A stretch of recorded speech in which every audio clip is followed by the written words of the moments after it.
복싱 체육관에서 운동하고 전단지 알바도 하는 조화. 그는 한때 잘나가는 복싱 웰트컵 동양 챔피언이었습니다. 휴대폰을 보며 피아노 치는 장애를 가진 피아노 천재 진태.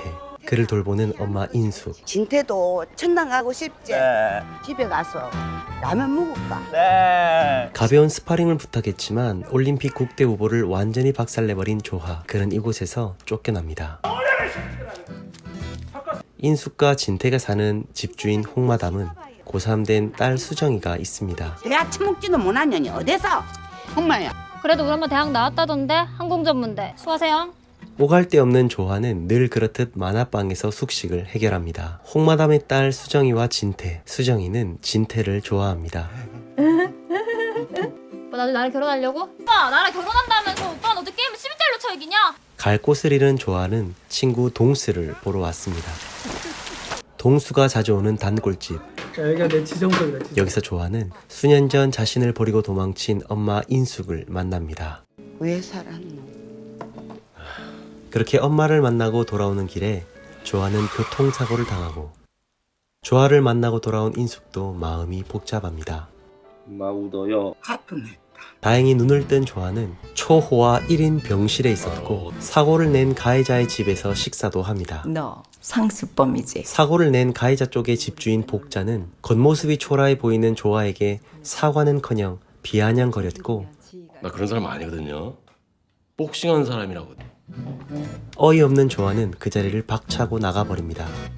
다시 일상으로 돌아온 조화는 엄마 인숙을 다시 만납니다. 어디 지낼 때는 있나? 뭐 어디 오갈 데도 없는 그런 놈 같아요? 들어온나? 들어와라. 그렇게 집에 온 조화는 장애를 가진 동생 진태를 만납니다.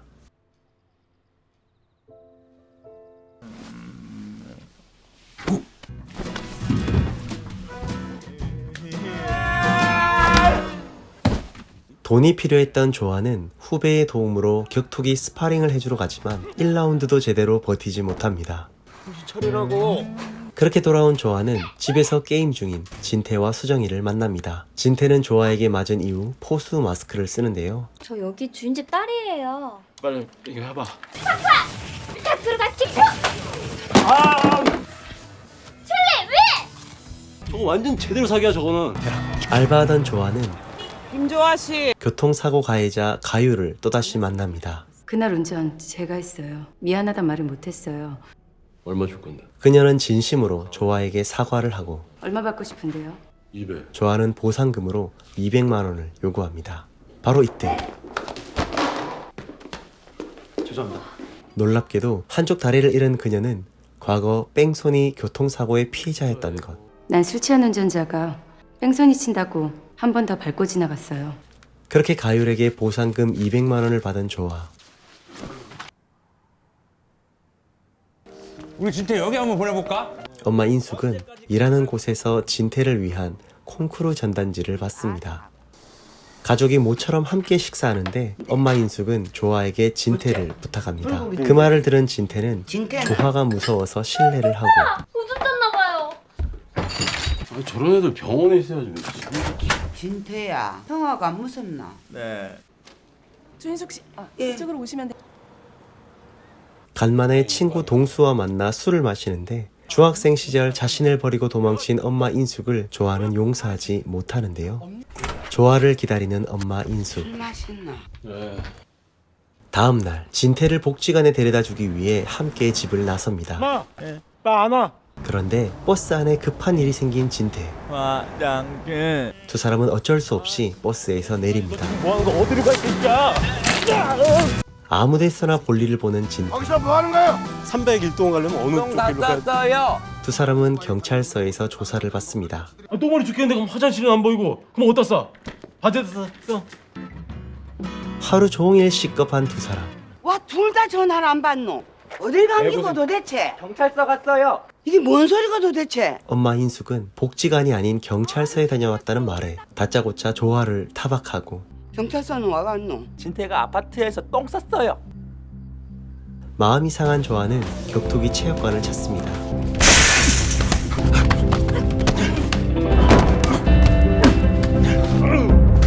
조화는 자신을 버렸던 엄마를 잊을 수 없습니다. 이 새끼가!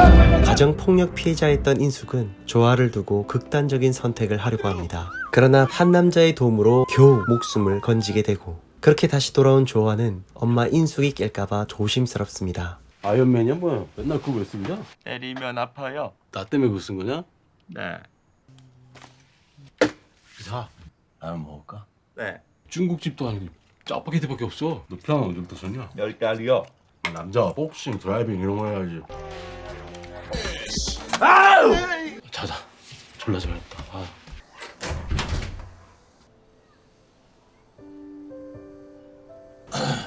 인철이 형 알지? 캐나다 인철형? 내 인철이 형 잠깐 여기 왔을 때 나한테 같이 일하자고 그랬었거든. 야, 근데 거기 가려면 얼마나 있어야 되는 거냐? 500원 있어야 될걸? 500? 조아야, 피아노 대회인데 진태 내보내볼까? 인숙은 한 달간 부산에 일하러 간다고 합니다. 이에 진태를 조아에게 부탁하고 100만 원. 근데 야는 10,000원. 수정과 진태는 양아치들에게 어려움을 당하고 있었고, 조아는 그들을 적당히 놀아주면서 실력을 뽐냅니다. 이거 맞고 아직 산 사람 없다. 집으로 돌아오는 길, 수정의 엄마 황마담과 만나게 되고, 누구야? 형이에요. 좋아 형. 잠깐만 잽. 야. 자, 다시. 가족이 처음으로 나온 외식, 가족 사진을 원하는 인숙. 우리도 저거 찍어주면 안 될까요? 세 사람은 처음으로 가족 사진을 찍습니다. 그렇게 돌아온 집에서 인숙은 조아에게 와인을 한 잔 요청하고 건배할까? 춤도 춥니다. 아니 무슨 이런 음악에 춤을 춰? 니 잘한다. 부산으로 떠나는 엄마 인숙. 너 돈 안 버냐? 네. 가자, 운동. 조아와 진태는 돈을 벌기 위해 원래 조아가 하던 전단지를 돌리러 나옵니다. 빨리빨리 없어질수록 좋은 거 알았어? 네. 진태가 사라진 것을 깨달은 조아.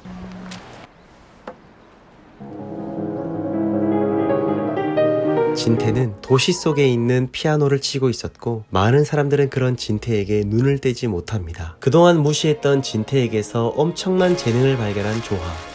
야, 너 피아노 그거 장난 아니다. 하나 더 먹고 싶어요. 감사합니다. 햄버거를 먹다가 우연히 진태 휴대폰 속에 있는 피아니스트 가유를 보게 되고, 너 콩쿠르인가 그거 자신 있어? 네. 조아는 진태를 위해 다시 가유를 찾습니다. 김주아 씨! 한가위 유명하대, 피아노. 진태가 좋아하는 가유. 한가율 예뻐요. 돌아가세요. 피아노 이제 안 쳐요 나. 야, 가자고. 가율은 조아의 부탁을 거절하지만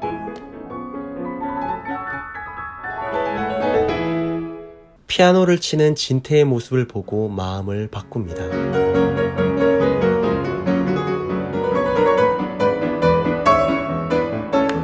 야, 이거 되게 유명한 노래잖아, 이거. 콩쿨에 온 조아와 다음 진태. 참가자는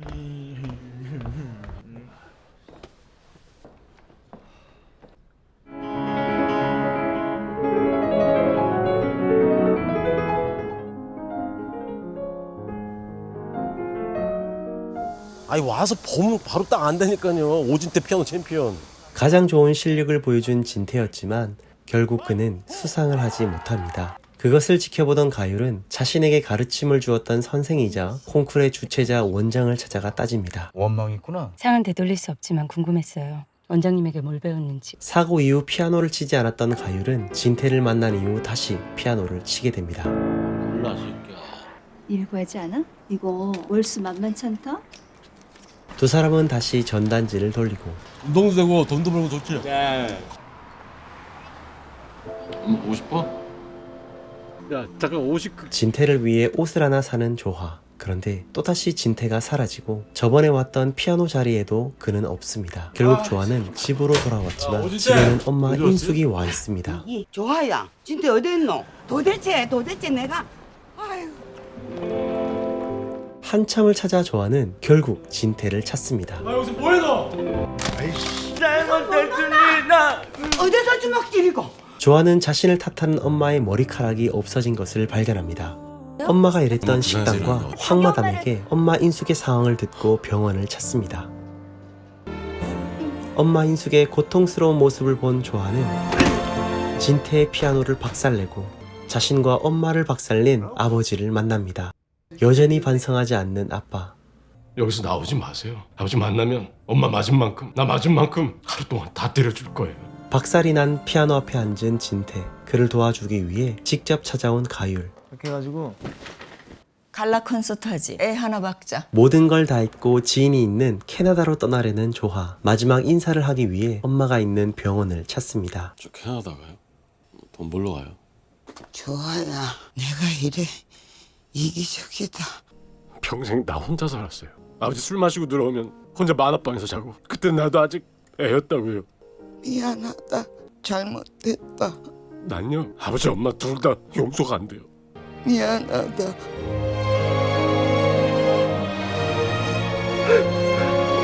캐나다로 떠나기 직전 콩쿨에서 떨어졌던 진태가 TV에서 나오는 모습을 보게 된 조화. 진태는 콩쿨 특별상을 받고 이번 오케스트라에서 피아노를 연주하게 된 사실을 알게 됩니다. 결국 조화는 친구 동수의 도움으로 병원에서 어머니를 모시고 콘서트홀로 갑니다.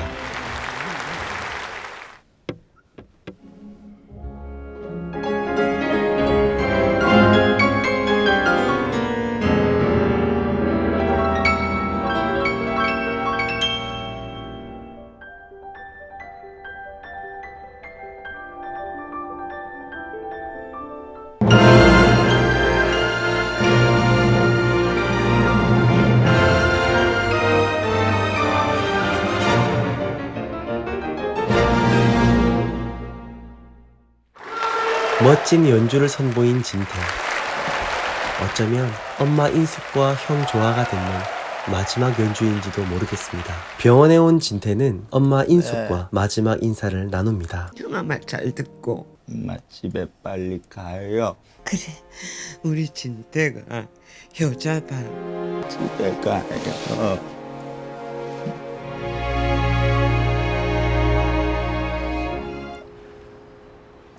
아저씨 진대 오빠 봤어요? 뭐야? 안 보여?